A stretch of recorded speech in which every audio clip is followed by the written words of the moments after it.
అందరికీ నమస్కారం అండి. మన వారాహి అమ్మకి నమస్కారం చేసుకుంటూ ఈ వీడియోని స్టార్ట్ చేస్తున్నాను. ఇంకా ఈరోజు వీడియోలోకి వెళ్ళే ముందు మీ అందరికీ కూడా అమ్మవారి అనుగ్రహం పరిపూర్ణంగా లభించాలి అని మనస్ఫూర్తిగా కోరుకుంటూ ఈ వీడియోని స్టార్ట్ చేస్తున్నాను. ఈరోజు వీడియోలో మనం చూడబోయేది లలితాదేవి యొక్క కళ్యాణం. పురాణాల్లో అత్యంత విశిష్టమైన ఘట్టము బ్రహ్మాండ పురాణంలోని లలితోపాఖ్యానం ఈ కథను వివరంగా అందిస్తుంది. ఈ కళ్యాణం కేవలం ఒక వివాహం మాత్రమే కాకుండా లోక కళ్యాణం కోసం, అలాగే భండాసురుడు అనే రాక్షసుని అంతం చేయడం కోసము జరిగినటువంటి ఒక దివ్యమైన ఘట్టము. ఈరోజు వీడియోలో లలితాదేవి యొక్క కళ్యాణం గురించి, భండాసురుడు అనే రాక్షసుడు ఉద్భవము, అలాగే భండాసురుడిని అమ్మవారు ఎలా వధించారు అన్న దాని గురించి కూడా పూర్తి వివరాలతో ఈ వీడియో తెలుసుకోబోతున్నాం. మరి ఈ వీడియోలోకి వెళ్ళే ముందు మీరు కనుక మన ఛానల్ని ఫస్ట్ టైం చూస్తున్నట్లయితే ప్లీజ్ సబ్స్క్రైబ్ చేసుకొని వీడియో ఫుల్గా చూడండి. అలాగే ఈ వీడియో మీకు నచ్చింది అనుకుంటే ఒక చిన్న లైక్ చేసి వీడియోని సపోర్ట్ చేయండి. ఇంకా ఈ వీడియోని మీరందరికీ కూడా షేర్ చేయండి. ఇంకా ఈరోజు వీడియోలోకి వెళ్ళే ముందుగా అండి, ఒక్కసారి మనకు తెలిసినటువంటి గురువు గారండి, గురూజీ సుబ్రహ్మణ్యం రాజు గారు. ఈయన కొండదేవతల పూజారి, వారాహి అమ్మవారి ఉపాసకులు కూడా. ఎన్నో సంవత్సరాలుగా అమ్మవారిని ఉపాసన చేస్తూ నమ్మకమైన జ్యోతిష్యం చెబుతూ ఎంతోమంది జీవితాల్లో ఎన్నో పెద్ద పెద్ద సమస్యలను సైతం తొలగిస్తున్నారు. చాలా చాలా నమ్మకమైన గురూజీ అండి. మా జీవితాల్లో కూడా ఎన్నో మార్పులు తీసుకొచ్చారు.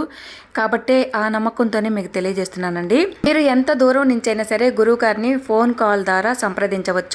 గురువు గారిని సంప్రదించాల్సిన ఫోన్ నెంబరు 9665755717. ఈ నెంబర్కి కానీ మీరు కాల్ చేసి గురువుగారికి మీకున్న సమస్యలన్నింటినీ కూడా చెప్పారు అంటే మీకు 24 గంటల్లోనే ఒక మంచి పరిష్కారం అనేది దొరుకుతుందండి. ప్రేమ, పెళ్లి, విద్య, ఉద్యోగం, పిల్లలు లేకపోవటం, రాజకీయ సమస్యలు, భార్యాభర్తల సమస్యలు, జీవితాలపై ఎలాంటి చెడు ప్రయోగాలున్నా, గ్రహదోషాలున్నా, విదేశీ ప్రయాణం ఆలస్యం అవుతున్నా, మీ చేతిలో డబ్బు నిలవటం లేదని మీరు బాధపడుతున్నా, మీ సమస్య ఏదైనా సరే, ఎంత పెద్దదైనా సరే గంటల వ్యవధిలోనే మీకు ఒక మంచి పరిష్కారం అనేది దొరుకుతుందండి. ఈ గురువుగారు చెప్పింది చెప్పినట్లుగా జరుగుతుంది. అది కాకుండా గురువుగారు వశీకరణ స్పెషలిస్ట్ కూడా. వాస్తు దోషాలు తొలగించడంలో చాలా గొప్ప ప్రావీణ్యం కలిగినటువంటి గొప్ప సిద్ధాంతం అండి. నమ్మకంతో గురువుగారికి ఫోన్ చేయండి. ఇంకా ఈరోజు వీడియోలో మనం చూడబోయేది లలితాదేవి యొక్క కళ్యాణం గురించి తెలుసుకోబోతున్నాం. అమ్మవారి కళ్యాణం గురించి తెలుసుకోబోయే ముందు భండాసురుడు ఎలా ఉద్భవించాడు అన్న దాని గురించి మనం తెలుసుకుందామండి. మన్మధుడిని పరమశివుడు తన 3వ కంటితో భస్మం చేసినప్పుడు ఆ బూడిద నుండి ఒక శక్తివంతమైన పురుషుడు పుడతాడు. అతడే భండాసురుడు. ఇతడు కఠోరమైన తపస్సు చేసి బ్రహ్మదేవుని నుండి అజేయమైన వరాలను పొందుతాడు. తన పొందిన వరాలతో తనకు ఉన్న శక్తితో ముల్లోకాలను కూడా పీడించటం మొదలు పెడతాడు. అప్పుడు భండాసురుడిని ఎదుర్కోవాలంటే ఎవరి వల్ల కూడా కాదు, అసాధ్యం అనిపిస్తుంది. అది గ్రహించిన ఇంద్రుడు ఇతర దేవతలందరితో కూడా సమావేశమయ్యి దత్తాత్రేయుని స్వామి సలహా మేరకు మహాయాగం చేస్తారు.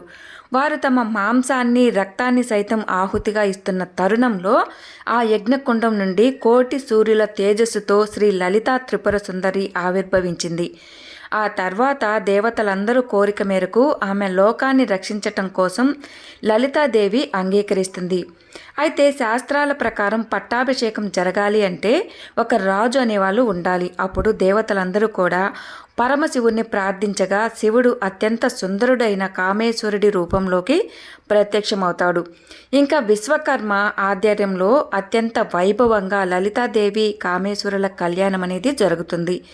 ఈ వివాహానికి బ్రహ్మ పురోహితుడుగాను, విష్ణుమూర్తి కన్యాదాతగాను వ్యవహరిస్తారు. ఆ సమయంలో దేవతలందరూ కలిసి తమ శక్తులను అంతటినీ కూడా లలితాదేవికి ఆయుధాలుగా సమర్పిస్తారు. ఆమె ధరించిన పాశము, అంకుశము, చెరుకు విల్లు మరియు 5 రకాల పుష్ప బాణాలు ఈ కళ్యాణం సమయంలోనే సిద్ధమవుతాయి. ఈ విధంగా లలితా పరమేశ్వరి ఉద్భవం అనేది, ఆ తర్వాత ఆమె కళ్యాణం అనేది జరుగుతుంది. అలాగే పట్టాభిషేకం జరిగాయి. తర్వాత లలితాదేవి శ్రీచక్ర రాజరథంపై కూర్చొని తన సైన్యంతో దండనాథ వారాహిదేవి మంత్రిని కలిసి భండాసురుడిపై యుద్ధానికి వెళుతుంది. ఆ విధంగా లలితాదేవికి భండాసురుడికి కొన్ని వేల సంవత్సరాల పాటు భయంకరమైన యుద్ధం అనేది జరుగుతుంది. యుద్ధం తర్వాత లలితాదేవి మహాకామేశ్వర శాస్త్రం అనేది ఉపయోగించి భండాసురుడిని, అతని నగరాన్ని కూడా భస్మం చేస్తుంది. అనంతరం భండాసురుడు వధ తర్వాత లలితాదేవి తన కటాక్షంతో భస్మమైపోయిన మన్మధుడిని తిరిగి బ్రతికిస్తుంది. లోకంలో మళ్ళీ ప్రేమ సృష్టి అనేది సృష్టి క్రమంగా కూడా పునరుద్ధరించబడతాయి. శక్తి స్వరూపిణి అయిన లలితా కామేశ్వర కళ్యాణాన్ని స్మరించుకున్నా చాలు, లేదనుకుంటే విన్నవారైనా సరే జీవితంలో ఎలాంటి వాటికి కూడా లోటు అనేది జరగకుండా జీవితం సాఫీగా జరుగుతుంది. మీరు తలపెట్టిన ఏ పనైనా సరే ఎలాంటి ఆటంకాలు జరగకుండా విజయవంతంగా పూర్తవుతాయి. అంతేకాకుండా వివాహ ప్రయత్నాల్లో ఉన్నవారికైతే ఎలాంటి ఆటంకాలు అనేటివి లేకుండా ఉన్న ఆటంకాలన్నీ కూడా తొలగిపోతాయి అని ఒక మంచి నమ్మకం అన్నమాట. అలాగే దంపతుల మధ్య సఖ్యత అనేది కూడా పెరుగుతుంది అని భక్తుల నమ్మకం. ఈ కథ విన్నవారి జీవితంలో ఎదురయ్యే ఏ ఆటంకాలైనా కూడా పూర్తిగా తొలగిపోతాయి. తలపెట్టిన ఏ పనైనా సరే విజయవంతంగా పూర్తవుతుంది. అలాగే కళ్యాణం లేట్ అవుతున్న వారికి కళ్యాణం అనేది అతి త్వరలో జరుగుతుంది. అంతేకాకుండా శత్రువుల బాధ కూడా మీకు పూర్తిగా తొలగిపోతుంది. ఇంకా ఈరోజు వీడియోలో మనము లలితా పరమేశ్వరి దేవి కళ్యాణం గురించి తెలుసుకున్నాం. ఈ కథ ద్వారా భండాసురుడు అనే రాక్షసుడు ఎలా ఉద్భవించాడు, భండాసురుడిని వధించటానికి అమ్మవారు ఏ విధంగా ఉద్భవించారు, అమ్మవారి పట్టాభిషేకం గురించి, అమ్మవారికి సంబంధించిన కళ్యాణం గురించి ఇదంతా కూడా ఈరోజు వీడియోలో మనం పూర్తిగా తెలుసుకున్నాం. మరి ఈ వీడియో కనుక మీకు నచ్చింది అనుకుంటే ఈ వీడియోకి ఒక చిన్న లైక్ చేసి వీడియోని సపోర్ట్ చేయండి.